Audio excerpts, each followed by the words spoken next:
Subscribe to Mind Body Soul and click on the bell icon for more updates. Many people feel that practicing self-compassion is selfish or self-indulgent. The self-love that I'm speaking about is not obsessive compulsion with flattering our own ego or being obsessed about our looks or personality or even qualities. Self-love means complete acceptance and a deep connection to our own true essence.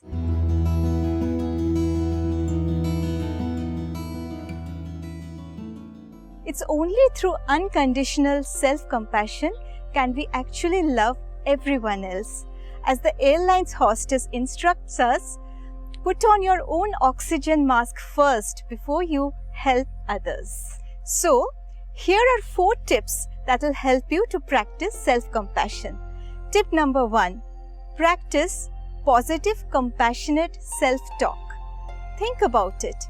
When someone very close to you is going through some trouble or a stressful situation in life, your impulsive action would be to lend that person some support and show concern. Perhaps you won't think twice before helping that person in any way you could. But what happens when you yourself are going through trouble and are stressed? Do you talk to yourself in the same way, showing empathy and understanding towards yourself?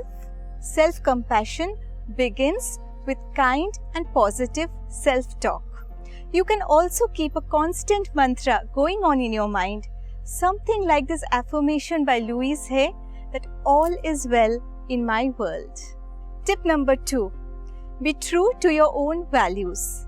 If you notice, much of our self-blame stems from pressure from society.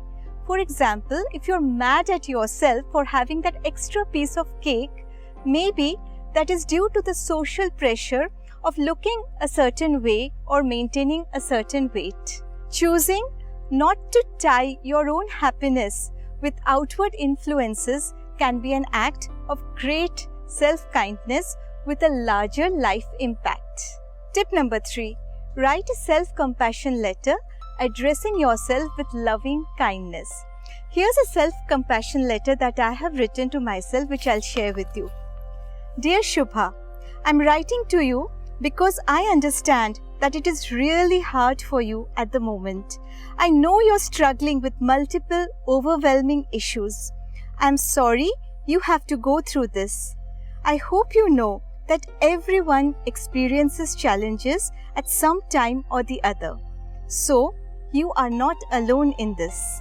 I'm wondering if you have thought about confiding to your close friends. I really want your struggle to end. It may help to give yourself a break and take a seclusion by the beach so that you come back more inspired and refreshed to tackle your issues. Love always, from Shubha. Tip number 4. Thought replacement technique. This is a technique that is proposed by Dr. Kristen Neff. This technique has 4 steps. Step number 1. Notice your talk to yourself during adverse situations. Step number 2. Trace out the areas where you feel you're overtly harsh or critical about your own self. Step number 3. Replace the harsh and critical self-talk with positive and kind self-talk. Let me give you an example. If you are telling yourself, I'm a failure, replace this thought with the thought that I will try hard and be successful next time. Another example, if you find telling yourself, I am ugly, everyone stares at me, you can replace this thought with the thought that I am beautiful in my own way. You can make a mental note of this thought replacement or write it down in a thought replacement journal. Step number 4. Make a conscious, mindful effort to repeat the positive thoughts whenever you feel down and upset in life. Let me end with some beautiful lines from the poem Desiderata by Max Ehrmann. You are a child of this universe, no less than the trees and the stars. You have a right to be here. And whether or not it is clear to you, no doubt The universe is unfolding as it should. These lines have been a source of great comfort and solace to me over the years as I struggled with many tests and trials of life. These lines keep reminding me to be gentle, kind, and loving with myself no matter what mistakes I make. So friends, hope this helped you to practice self-compassion with yourself. See you soon on another episode of Soul Talks with Shubha, where we continue this beautiful and healing journey together.